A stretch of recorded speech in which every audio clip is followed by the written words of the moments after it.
Our sister station's Mason Kern in Oregon. It's March Madness, which means the Stars are out to play in Corvallis, Oregon. For the Nebraska women's basketball team, that of course means the likes of Jazz Shelley and Alexis Markowski, who have led the Huskers to the big dance. For now, reporting on the Huskers in Corvallis, I'm Mason Kern, 6 News Sports. Local 4 Sports with Sports Director Mason Kern. Well, welcome into sports from what used to be a pitch black Morrison Stadium on the campus of Creighton University. They've turned the lights back on here, probably for me. That's what I'm going to go with, at least. There's one of these. Everyone's going to be waving them around, cheering for the Omaha Supernovas. They're going to have to win this plaque right here. It's on to March Madness for the Big Red. Be in the locker room holding the trophy and watching your girls celebrate that way. How much fun was that for you?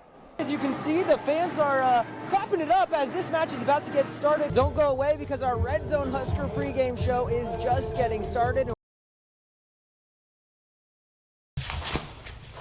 As Natalie Schneider straps into her wheelchair inside her home gym in Syracuse, Nebraska, Paris is on the horizon. I never dreamed my career would last this long. She's co-captain of Team USA women's wheelchair basketball at the Paralympic Games. I don't know how this happened, but like all of a sudden I'm going to number 5. The goal is a 3rd gold medal in her 5th Paralympics. She wants another one, and I told her, I was like, if you want to win a 3rd gold medal, that's great. So gold, and bronze. Because I have 3 gold medals. I'm like, someone needs to have 3 with me. But Natalie's path in the sport is different than most. I hated it at first. I was the kid that was sitting like backwards in the bleachers and coloring during every game.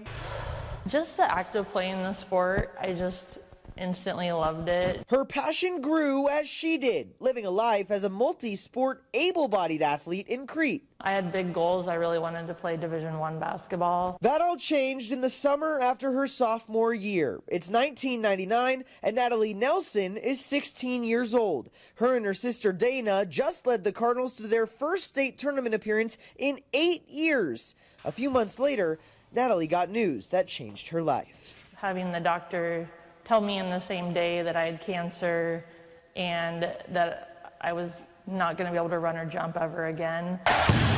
Losing basketball was more devastating to me than the actual cancer diagnosis. Cancer in her femur. Losing that was really kind of losing a sense of myself.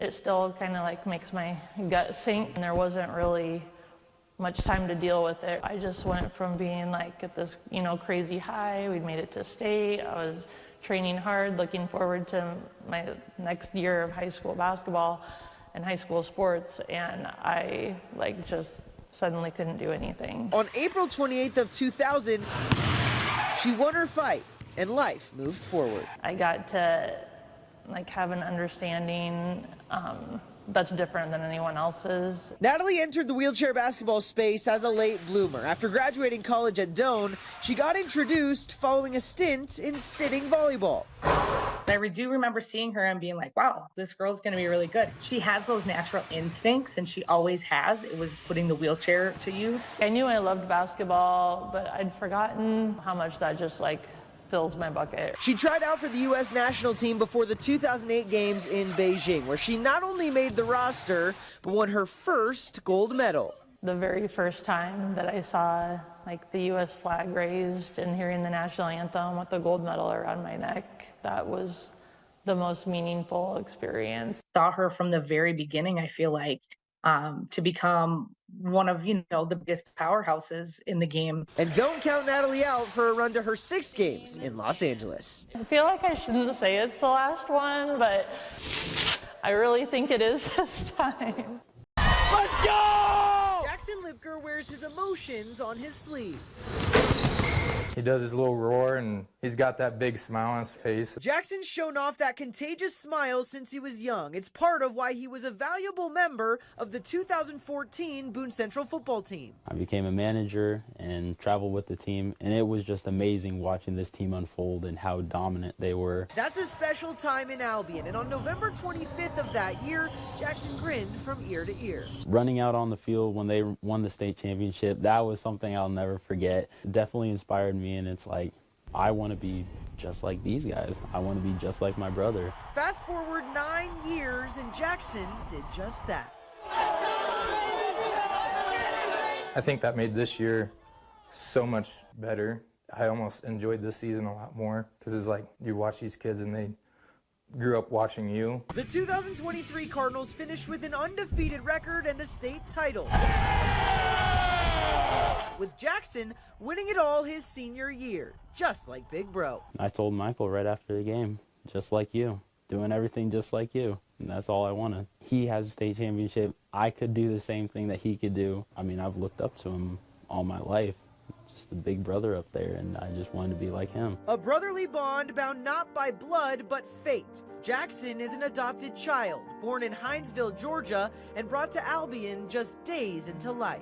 The big thing about adoption to me is how close I am with this family and how close they are with me. Brent and Tracy Libker are Jackson's adoptive parents, a decision they say was made well before he was even in the picture. We knew we always wanted 4 children. We wanted a big family. Found out that after our 2 older children were born that we were unable to have any more children. We talked about it more, and it was a very easy decision. I mean, it was a minute decision. A minute decision, but a years-long process. They found out adding to their family through adoption was difficult. It was an emotional roller coaster. At one point, we were just ready to be done. We were like, this isn't meant to be, and it took a while. It took us almost 4 years. When it came, it was just like that. Their birth mother chose us, and so it was the day after Mother's Day we found out that we were going to be Jackson's parents. From the time we found out to the time he was born was just a couple weeks. And the rest of the family recalls it like yesterday. I was so excited. I remember my grandma, she printed a picture off at work of him,